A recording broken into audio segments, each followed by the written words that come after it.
Welcome to the Black Entrepreneur Experience podcast, inside the business, buzz, and brilliance of Black entrepreneurs. Here is your host, Dr. Frances Richards. What happens in Vegas goes all over the world on Black Entrepreneur Experience, episode number 401. Thank you for joining us as we elevate the Black Entrepreneur Experience by interviewing CEOs, thought leaders, innovative thinkers, and Black entrepreneurs across the globe. I'm your host, Dr. Frances Richards. Our next guest is New York Times bestselling author of 17 books and several short stories for children, including her most recent Mermaids and Pirate. Welcome, Tracey Baptiste. Hi, thank you, Dr. Richards. Thanks so much for having me. I've given our audience such a brief bio. Why don't you fill in the gaps and share with us what it feels like to be a New York Times bestselling author? That is amazing. Sure. So I was born in Trinidad and Tobago, and I had so many books and so many people telling me stories when I was a little kid that I knew I wanted to be a writer really early in my life. And I was very much encouraged by that as a kid growing up in Trinidad. Trinidad happens to be someplace that's very literary. There are a lot of writers that have come out of Trinidad. And when I moved to the United States when I was 15 years old, I came across another Trinidadian writer. Her name is Rosa Gee, and she wrote this book called The Friends. And that so mirrored my experience moving from Trinidad to New York that I decided I wanted to write for kids then, because I wanted them to have the same kind of experience and the same kind of connection with a book that I had with this particular book. And so that's really when I started trying to write for children. And my first book came out in 2005, and I have been writing and publishing ever since. My first book to hit the New York Times bestseller list was fantasy set in the Minecraft world. It was called Minecraft the Crash. But probably my most popular books have been the Jumbies series, which is a series of books that centers Caribbean folklore. And that's actually what directly led to this new book, Mermaid and Pirate, because in that series, the Jumbies, I had mermaids and this creature called Mama Jalo, who is half beautiful woman, half anaconda. And she comes from a combination of Caribbean and West African folklore. And when the whole thing with Disney and The Little Mermaid and the casting of Halle Bailey as Black Ariel started, all of the discussion, my editor asked me if I would write a Black mermaid story. And that is how Mermaid and Pirate came to be, was because of my background and my interest in fantasy creatures. And next thing you know, Mermaid and Pirate. And I have to tell you, the illustrations, they are off the chart. I'm looking at the book. I have the book. Thank you so much. So those that are watching can see the book is absolutely fabulous, and just the quality of it. Talk about the creation of writing. Sure. So the idea with me, the way that I approach stories is I usually have just one tiny idea to start with, and then I just start expanding on that. So when I was writing Mermaid and Pirate, of course, my editor asked me for a Black mermaid story, but that is not enough to build a story on. I needed to have, something else that I could think about as I was thinking about this particular mermaid. And one of the first things I thought about actually was what happens with, a Black woman when her hair is in the sea. And I've had plenty of experience with this as a kid growing up in Trinidad and Tobago, because every weekend we went on the beach and my mom had to deal with my hair every weekend after I went swimming. So this was the first idea I had. So when I started Mermaid and Pirate, the thing that I thought about was what happens if she gets caught in the nets and then she's got to deal with her hair And what does that look like? So here's poor mermaid caught in the nets. And the first thing that pirate has to do is try to help her out. And especially dealing with her messy hair that is caught up in all of the knots. And from there, it just was, smooth sailing as far as, well, smooth sailing for me, not smooth sailing for Mermaid and Pirate, because they got into plenty of trouble. But it was just getting them into like one little problem after another, after another. And I was just building on this idea of this very first little problem of Mermaid and Pirate getting into being sort of washed together by the storm, and Mermaid getting caught in his nets and having to extricate herself because her hair is all tangled. So talk to someone in the audience and they would like to be a writer, an author. What advice would you give them? Well, one of the first things that I tell everyone, I teach writing. I teach at Lesley University in a low residency MFA program, and I talk to kids about writing really all over the world. And I would say, A, you need to be a reader. You really need to read a lot, and you need to read widely, because you're never going to know, A, where inspiration comes from, or B, you're going to learn a lot of things by reading a lot of different kinds of writing, seeing how different writers approach subjects, even if it is nonfiction. So it could be fiction, it could be nonfiction. You're still going to learn a lot. You're going to absorb a lot just by being a reader. And then the next thing you have to do is you have to write. You got to practice it, right? So you've got to get some writing in as often as you can. Now, there's some people who say you have to write every day. I am not a real believer in that, because people's lives are busy and people have a lot of things going on. And, I don't want anybody to feel guilty if they miss a day or two of writing, because I certainly skip days of writing for sure, and still am able to do all of the things that I do. So you get into the habit of writing, though, as often as you can, and you get in that practice. And then after that, you do a lot of reading, you're practicing your writing. At some point, you're going to need feedback on that. And that means somebody else who is not listening to the story all the time, like not the person you're like maybe using as a sounding board for your story, somebody else entirely who hasn't heard you talk about the story. Let them get their eyeballs on it and see what they think about it. And it's not so much what they say and what their feedback is, but try to gauge how they feel about it in different parts, because that will really tell you what parts are working and what parts are not working.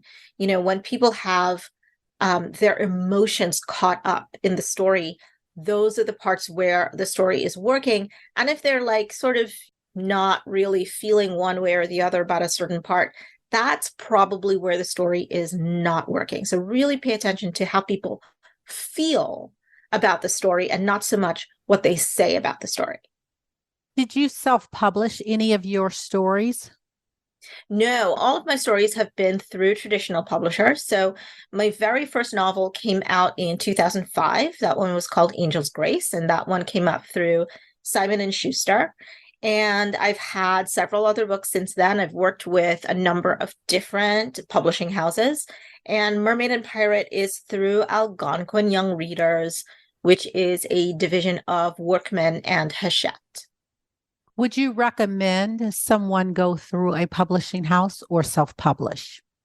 Well, for me, having a publisher do all of the work of putting the book together is a real advantage, because that is not work that I know how to do.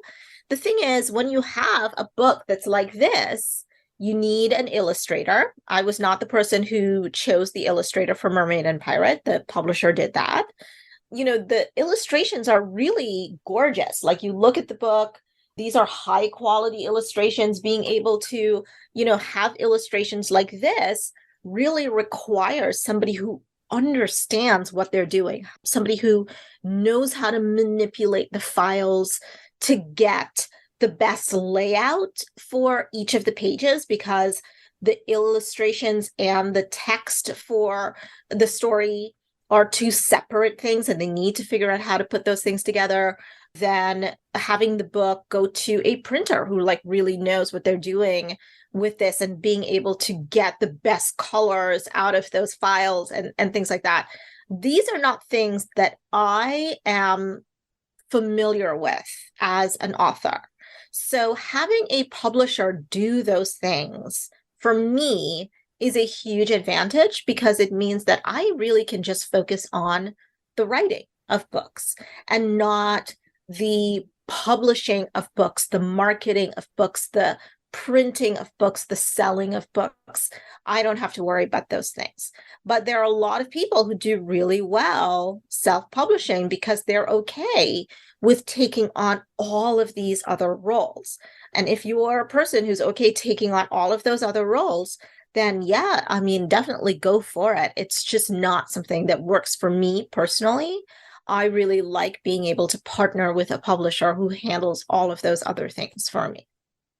Tracey, you're a very seasoned author. How long does it take you to write a children's book?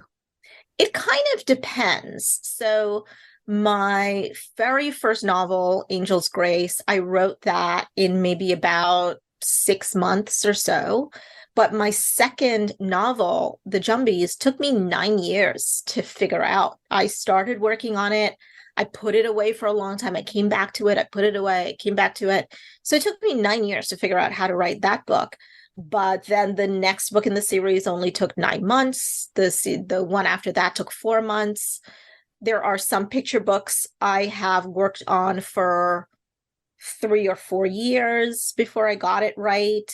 And then some picture books that I wrote in like maybe 2 nights. It really kind of depends. Some stories just kind of come and you can see what it is almost immediately, kind of like a kind of train kind of hitting you.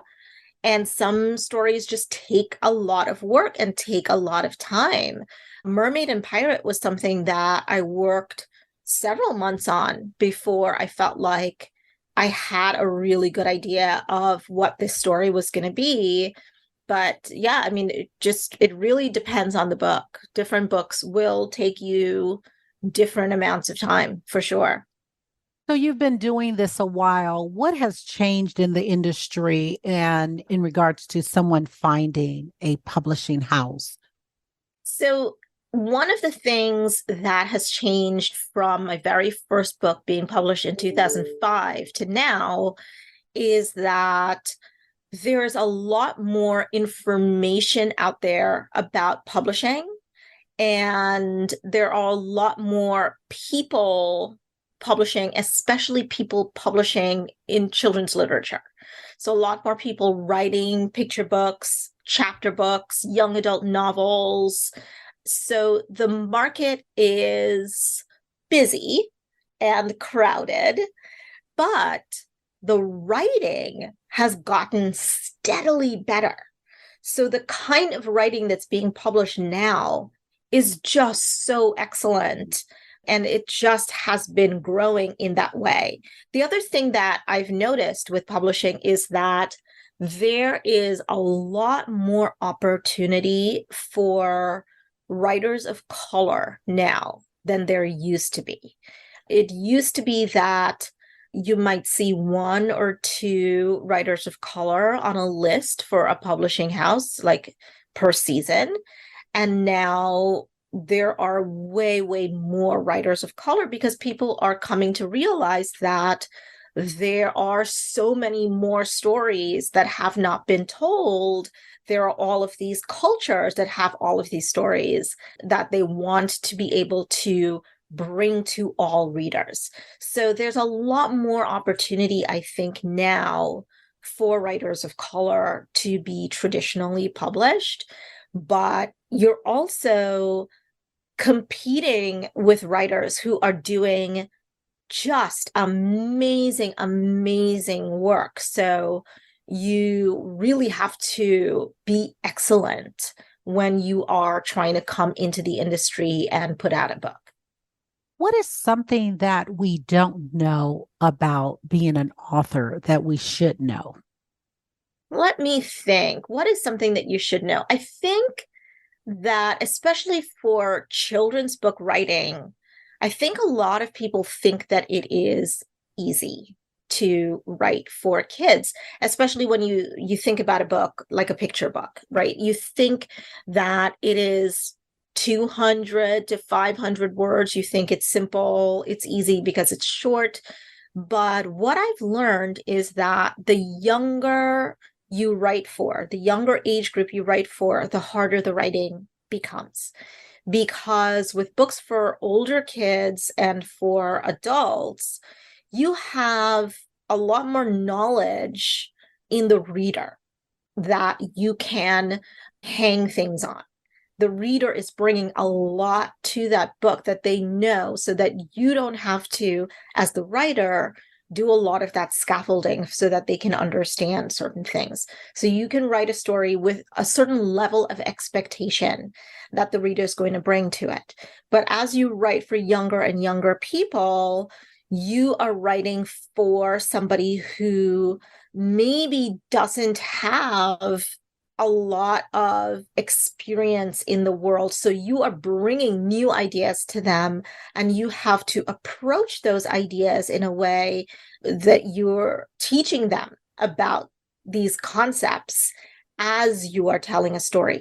So as the writer, you have to do way more work, but you also have way less language to be able to do it in. So your words have to be vivid and precise. And writing for young kids, writing picture books, is really no easy feat. It really requires a level of skill that a lot of people don't realize. It is far easier to write a novel than it is to write a picture book, because all of the feeling and nuance that you get in a novel, where you have 50,000 words to get to all of that, you only have 500 words to be able to do it in a picture book. So writing a picture book, super, super difficult. Tracey, what is the biggest takeaway that you want our audience to leave for this interview? So one thing is for sure that I hope you guys pick up Mermaid and Pirate, because it's super cute. And I really want to encourage people, if they want to write, to just go out there and do it. Like, read a lot, write a lot. And especially if you want to write for little kids, you want to write books like this, you kind of have to read books like this to be able to write for little guys. So I hope that you guys, pick up Mermaid and Pirate. I hope you enjoy it. I hope you enjoy all of the language that I use in there to get your little ones to talk like a pirate and talk like a mermaid and have a good time. And I hope it's a fun time for everybody. So tell us, how can we pick up the book? Sure. So Mermaid and Pirate is available in bookstores everywhere right now. You can also pick it up online at wherever your favorite online retailer is. And you can also go to my website, which is traceybatiste.com, to find out about Mermaid and Pirate and all of my other books. That's TRACEYBAPTISTE.com. And what is the age of that specific book? Who's the reader? So Mermaid and Pirate really is for the youngest readers. So this is a read aloud for really tiny people. It is for 0 through 99, because it is written for kids who don't read yet, so that they can look at the pictures and enjoy the pictures by Liesl Adams, and for parents to enjoy as they are reading aloud. And it's also for kids who are a little bit older and can read by themselves, to sit down and flip through this book and read it to themselves in their bed and dream of a mermaid world and being out in the ocean. So share with us, who are your top 2 influencers or mentors, and what lessons do they teach you? So there are a couple of people who I look up to very much. One of them is my former editor, Elise Howard. She retired recently. And so she is somebody who, very much influenced my writing career and how I write and the kinds of things that I write and the topics that I write. She was somebody who pushed me to write things that I had not even considered writing before. So Mermaid and Pirate, for example, was really her pushing me to write a Black mermaid story. So this is somebody who is for sure a mentor of mine. The other person is my mom, who was, my eternal cheerleader when I was a really little girl. And I said that I wanted to be a writer. She was like, yeah, you do that. And she did absolutely everything in her power my entire life to make sure that I had all of the tools that I could have to make this dream of mine come true. She reads all of my books. She encourages, she criticizes, she, has comments. She is forever in my corner. She is somebody that I look up to for sure. Talk about that first aha moment when you were graced the title of New York Times bestseller author. I was very surprised and pleased when I found out that Minecraft the Crash had hit the New York Times bestseller list. That is a dream for authors to be able to hit the New York Times bestseller list. And it was particularly sweet for me in that moment because this was a book that I had worked on with my son. I am not a Minecraft gamer, and he is. And when I started working on this book, he was 10 years old. And I actually didn't want to do the book at all because I am not a Minecraft player. But he promised that he would help me with the book. He said, I will teach you how to play the game. I will answer your questions. And he did. And he did such a great job with that the Mojang people actually named him as a consultant on the book.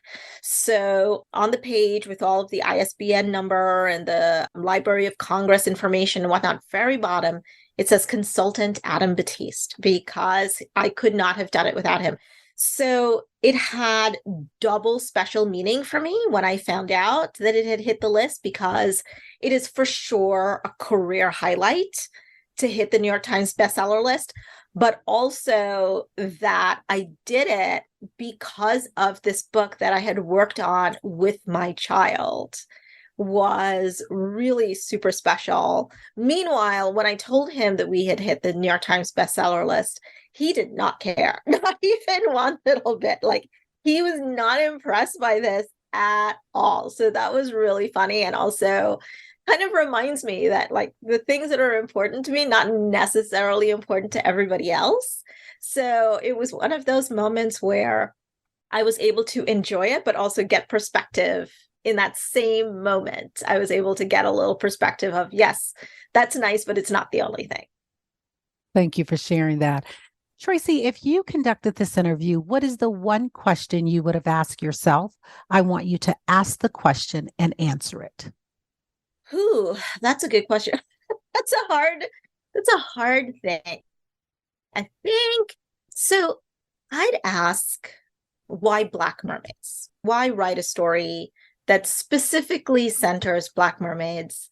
And the reason that I did that is because for me, growing up in Trinidad and Tobago, in a country of Black and brown people, and spending all of my weekends on the beach, swimming in the ocean, it seemed kind of obvious to me that fantasy creatures, including mermaids, would look like all of the people around me, like these Black and brown people. But when the casting happened for Disney's The Little Mermaid, and Halle Bailey was cast in the role of Ariel, and people were so surprised by this, and we're having all of these conversations about how mermaids can't be Black. I was so surprised that people thought this way because it was so unlike my own personal experience. But I quickly realized that, a lot of people have only been exposed to white mermaids because those are the stories that we have had in popular culture for years and years and years. So I wrote this op-ed for the New York Times called Mermaids Have Always Been Black, which really is about the fact that there are mermaid stories coming from all over the world. And there have been these stories for centuries, long before Hans Christian Andersen wrote The Little Mermaid. There were cave paintings in South Africa of Black mermaids in a place called Karoo. There are stories about ancient mermaids in Persia. The Maori people of New Zealand have ancient stories about mermaids. There is an old folklore in Brazil about a brown mermaid. So I really wanted to introduce to people the idea that there are mermaids from literally every culture around the globe, and not all of those cultures, obviously, are white. So that is really why I wanted to write this particular story with a Black mermaid, to just kind of expand the idea of what mermaids can be, and really to let people know that mermaids can look like any person from any culture, from any part of the world. We've come to the part of our interview. It's called Rapid Round of Fun. I'm going to ask you a series of questions, and I'd like you to give me very quick answers. If there's something you desire not to answer, feel free to say pass. Are you ready for the Rapid Round of Fun? Yeah, ready. Your ideal car? Lexus. Your favorite comfort food? Croissants. You relax doing what? Watching TV, especially reruns of Star Trek. Your favorite singer or rapper? Ooh, Beyonce. Your favorite dance song? My favorite dance song is actually Bruno Mars. And of course, I'm blanking on the song right now. Oh my gosh, but it is a Bruno Mars song. Why can't I think of the song right now? But it is a Bruno Mars song. Workout or hit the couch? Workout. Tracey Baptiste, thank you so much for joining us on Black Entrepreneur Experience Podcast. Before we let you go, share with our audience the best way for them to connect with you and do business with you and to purchase your books. And feel free to leave all your social media handles. Sure. Thank you again for having me, Dr. Richards. So you can find me on my website. That is TraceyBaptiste.com, TraceyBaptiste.com. Mermaid and Pirate is out right now. You can buy it anywhere you get books, including online. And you can find me on Twitter at Tracey Baptiste, on Spoutable at Tracey Baptiste, on Instagram at Tracey Baptiste Writes. Thank you, Tracey. That's a wrap. Thank you for listening and subscribing to Black Entrepreneur Experience. We would love for you to leave a review and rating on iTunes and share with your friends. For show notes and more episodes, go to www.beepodcast.com. Join us next Wednesday, and remember, green is the new black. So keep your bank accounts and your business in the black.